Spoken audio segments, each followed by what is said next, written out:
In this video, I'm going to give a short review of our classification of matter topic, followed by a quick quiz at the end to check your understanding. So why do we classify matter? Well, as chemists, we need to determine or know what kind of materials we're working with in the lab before we start any kind of reaction. As chemists, we need to make sure that we know those materials because if we don't understand them, we can't use them really. And everything we talk about is related to the atoms and molecules. We'll also use the word compound in this presentation. This is all related to the atoms and molecules in our material. So let's really get into it. First, let's talk about atoms.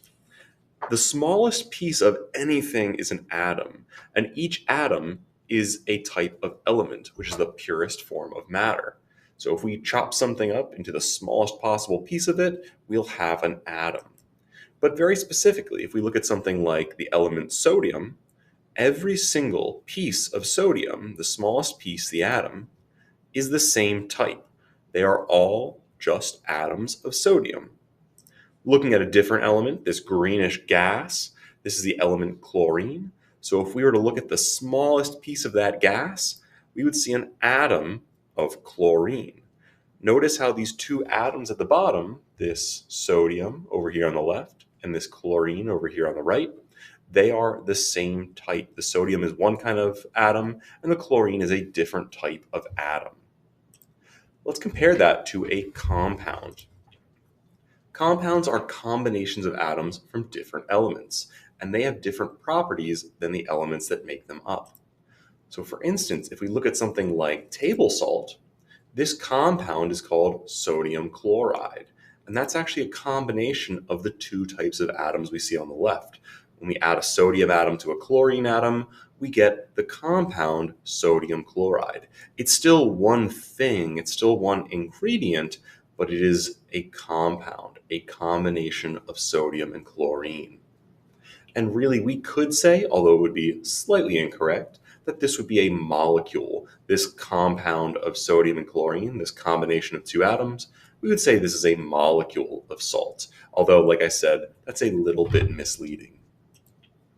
So, if we end up with something that is all one type of atom, we call that an element, like we said, and that can be found on the periodic table. For instance, gold, if I had these gold bars and I chopped them up, they would all be the same type of atom, and we would find gold on the periodic table. We can see that entry here on the right. So we know that gold is an element. If we chopped it up, every atom would be the same. But if we look at something else, and it's one ingredient, but it's not on the periodic table, we call it a compound. For instance, let's look at this rust over here. Rust is one ingredient, it's just rust. But it is actually all a combination of iron and oxygen atoms. These two pieces, iron and oxygen, are both found on the periodic table, and so they're both elements. But when we put them together, we get the compound called rust. Now, we need to talk about the last situation.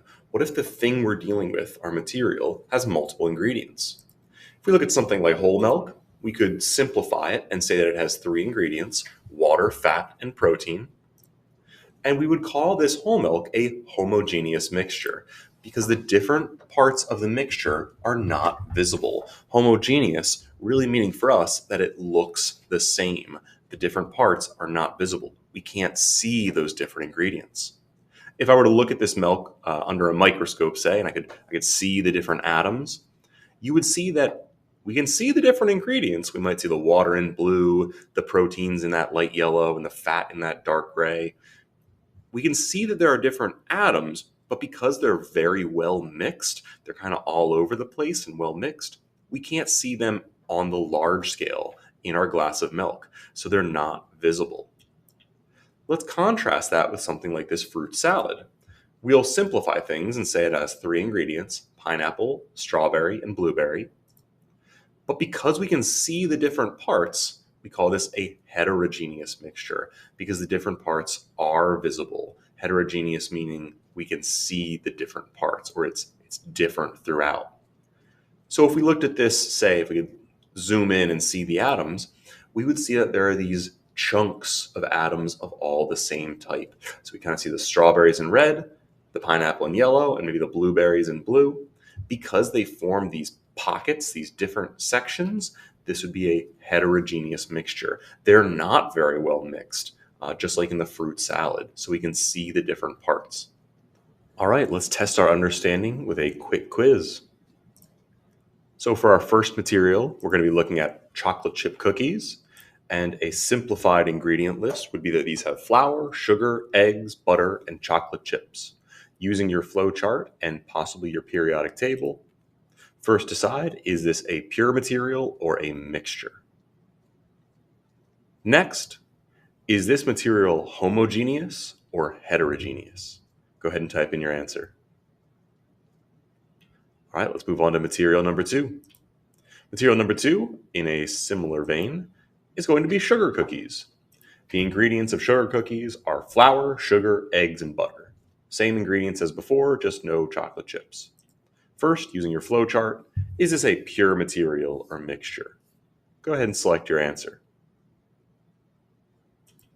Next, is this material homogeneous or heterogeneous? And just look at the cookies, not all the stuff in the background. Our third material is beryllium, this shiny metal substance. The only ingredients in beryllium is beryllium. So our first question, once again, is this a pure material or a mixture? And our second question, is this material an element or a compound? Number 4, we have vinegar.